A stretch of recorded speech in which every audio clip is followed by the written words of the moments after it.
Gibah hantu, tumbal laut, take 3, kamera roll, action.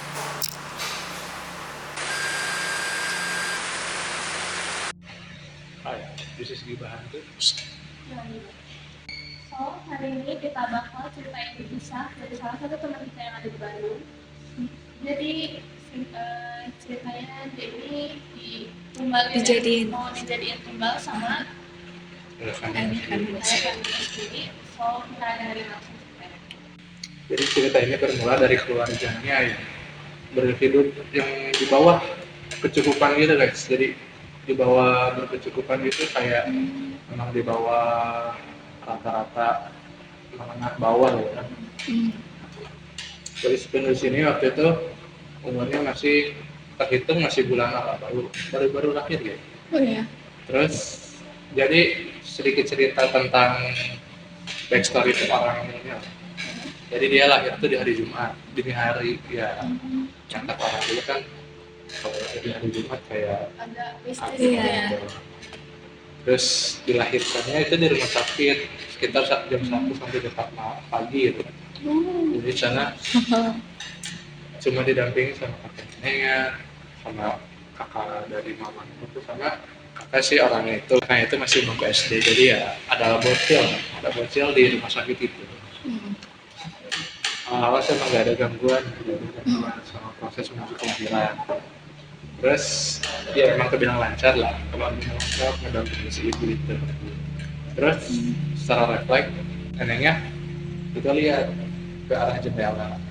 jendela yang ada di situnya. Waktu anaknya baru lahir Tuh, apa gimana? pas proses lahirannya, pas itu neneknya itu nengok ke jendela. Nah itu udah awal udah langsung mulai ada yang melangkah dari luar kan, dari Malam kan? pagi. Pagi jam 1 pagi. Nah, mau Gelap banget ya. itu kan udah penonton yang nggak diundang datang sudah kayak nengok tuh kata neneknya sih itu sosoknya tuh kayak nonjol namanya nenek aku tuh panjang warna putih gitu Terurai. tuh terurai sama Allah gitu. Terus kan orang-orang dulu itu buat mistisnya itu kan kental ya. Jadi buat mesir itu gampang. Jadi si neneknya aku juga ambil sapu lidi yang ada di situ. Oh ini sapu lidi bisa. Itu sapu lidinya bagaimana? Udah disediain kayaknya ada kita udah terus tambah sapu lidi itu sama ditambah doa juga itu ada akhirnya si penontonnya itu pergi deh hilang. Cerita udah proses lahiran itu udah mungkin beberapa minggu lah sudah kejadian itu udah dapat izin dari rumah sakit juga buat pulang. Terus kakak ibu sama kakak ibunya kakek neneknya mereka pulang ke Bandung. Nah si keluarga itu yang si ibu si bayinya sama kakaknya pulang lagi tuh ke daerah perkampungan daerah. Di sana pun di rumah itu bukan rumah sendiri sih kayak katanya numpang di saudaranya. Nah di tempat timnya pun enggak layak lah dibilang enggak layak ya. Di belakang di rumah tapi di belakang ini gudang kayak karena emang kalau di belakang kan pasti gudang kan. Nah katanya di belakang itu dekat sama TPU warga desa gitu. Pemakaman. Ya ini warga desa itu.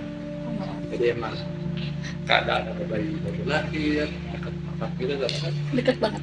dekat tinggal ya beberapa meter doang masuk kuburan. Jadi kayak keberadaan bayi itu cukup undang ya. Nah terus emang dari itu kadang diganggu katanya kan diganggu sama ya penduduk lah gitu lah. Iseng ya. Ya emang heran lah ya malam-malam gitu ada Banyak bayi banget mitos-mitos gitu. di TPU. Apalagi deket makam. Nah, si keluarga itu kan bertiga tuh tanpa seseorang gitu, tanpa sesosok ayah benar pasti sulit kan. Tanpa ada si ibu udah kerja, kakaknya yang masih SD kan, harus biaya yang emang ekstra gitu kan harus ada sosok ayah harusnya gitu kan. Nah di sana kan kayak apa saudara yang bilang gimana, arogan kali ya, yang dia menerima kayak saudara lainnya numpang udah. Nah, udah ya udah terpuruk lah kayak gitu kan si keluarga itu. Ibunya udah sering dapat gangguan, dapat kayak suara nangis waktu malam hari, terus suara-suara dari belakang, kadang sampai nunjukin diri dia di belakang. Yang di TPU itu ya, yang iseng. Tuh, Sering banget. sering, Setiap malam hampir gitu. setiap malam ada mulu. Terus Terus udah beberapa waktu itu ada tuh kayaknya tiba-tiba nama lagi dan nama tanya si ayah ini ini kan ngebantu keluarganya kan menafkahin sedikit, kalau lebih sedikit tapi bantu lah gitu.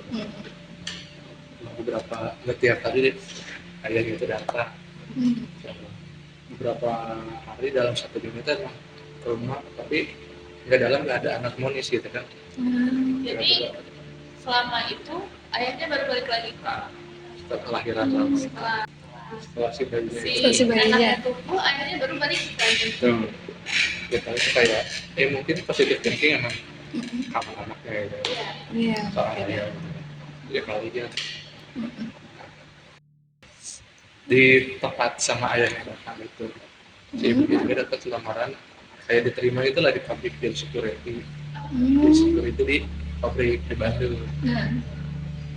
Tentu ya pastinya kalau di pas kan sayang dan tambahan keluarga ya, benar-benar mas ayah yang itu kurang berkontribusi di keluarga gitu ya.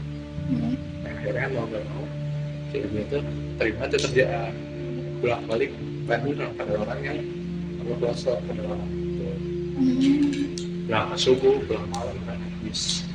Jadi si bayinya itu sama kakaknya malah terbilang dirawat itu sama tetangganya gitu daripada sama saudaranya. Ini malah kayak didiamin, dicuekin. Karena ada problem dari awal terus saudaranya. Jadi mereka diasuh sama tetangga kebanyakan. Iya, kebanyakan satu tetangga, misal saudara sendiri gitu. Tetangga yang dekat di mana? Ya agak jauh sih dari itu, soalnya kan dari rumah keluarganya itu dia rumah paling pertama di desa itu, paling nomor satu. Makanya ya cukup arogan lah, cukup arogan ya karena memang masa kali punya gitu.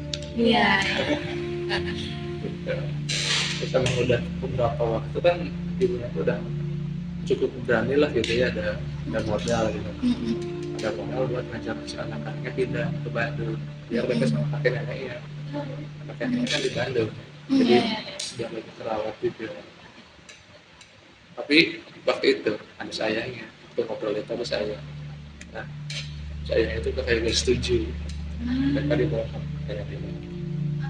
Dia kayak pengen saya itu kayak ngatur keluarganya.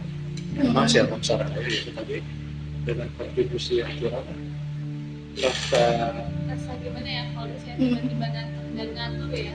kayak tenang gitu. Iya. Tapi muda kan ya, dulu masih muda lah. Iya. Itu tahun sekitar 2005, saya bilang ya, 2005 itu dia masih muda lah ya, kayak masih 40 tahunan mungkin. Dia masih agak temperamen, masih Masih ada sifat ini. terus saya itu bilang ke ibu supaya jadi kayak pengen ada cara buat buat berdiri dari keterpurukan terus biar dia susah terus hidupnya. Gimana? Ada caranya katanya tuh.